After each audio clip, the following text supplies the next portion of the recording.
Hello everyone, I have one more tip for you today, and this is about turns. In Urban Kiz, when we don't turn like salsa, we don't turn on the spot, we don't do this, we do steps. So we do 4 steps to make a whole turn. So from here, 1, 2, 3, 4 steps, and then I finish my turn. 4 steps for every turn. But what's really important that I want you to remember is 2 things.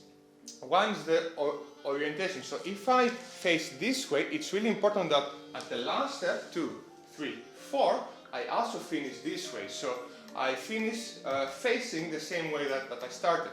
This is one thing. So about the orientation when you start and being the same when you start and finish. But the second thing I also want you to remember is about lines. In Urban Kiz we care a lot about lines. So we have forwards, backwards, left and right. If I start my turning from here, in this line, it's really important, 2, 3, 4 steps that I finish at the same line. So you should not get out of alignment. So if this is my line right in the middle and I start to turn backwards, 1, 2, 3, 4, I finish also at the same line. So you should not be going to one side or the other. For example, 1, 2, 3, 4. I used to be in this line when I started and now I finished here.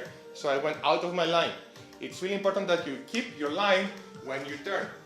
1, 2, 3, 4. I started in the middle and I finished also in the middle at the same line. And I started facing this way and I finished facing this way. So you need to remember to face the same way when you start and when you finish, and to keep your line while you turn.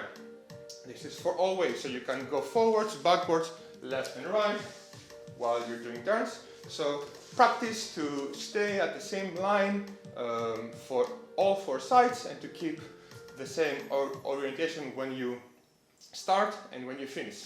Thank you for your attention, and I hope to see you on the dance floor soon. See you next time.